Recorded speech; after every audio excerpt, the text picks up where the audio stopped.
Živijo, sem Alenka Resma-Langus, radijska napovedovalka na Radiu Slovenija.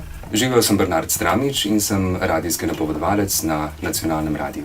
Na Radio Slovenija sem prišel pred 4 leti, zato sem se odločil preprosto, zato ker mi je ta poklic nekaj čarobnega, nekaj lepega, kar opravljam res z veseljem. Jaz sem prišla na Radio Slovenija pred 6 leti, sem prej delala tudi že na drugih radijskih postajah.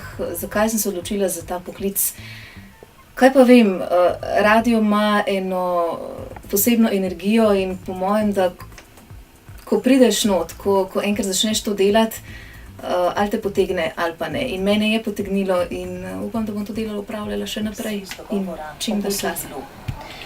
Vlada je sicer vnovič obravnavala novelo zakona o prevozih v cestnem prometu, ki jo je minuli teden zavrnil pristojni parlamentarni odbor. Napovedovalec ima določene spretnosti, znanja, ki jih ne more imeti glih vsakdo.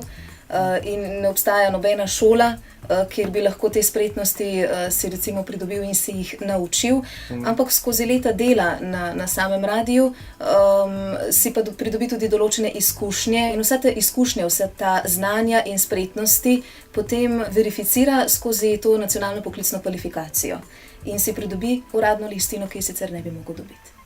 Z NPK, javno veljavno listino, ki potrjuje naše znanje, s tem nimaš odprtih vrat samo tukaj na Radio Slovenija v Sloveniji, ampak se ti odprejo vrata tudi drugod po Evropi, na primer. Meni je nacionalna poklicna kvalifikacija omogočila zaposlitev po 5 letih dela na Radio Slovenija. Če ne bi bilo v tistem trenutku, ko se je ponudila ta priložnost tega NPK-ja, verjetno tudi zaposlitve ne bi imela, ker pogoj za zaposlitev tu je ali univerzitetna izobrazba, kjer me čaka seveda še diploma, ali pa ta nacionalna poklicna kvalifikacija. Trenutno sem honorarni sodelavec na Radio Slovenija, imam pa seveda možnost, zdaj ko imam potrdilo o opravljeni nacionalni poklicni kvalifikaciji, da dobim tudi redno zaposlitev. Sodelovala pri pomoči Portugalski. Poroštva naj bi dosegla. Bomo končali tako, kot se spodobi, Bernard. NPK, ker izkušnje štejejo.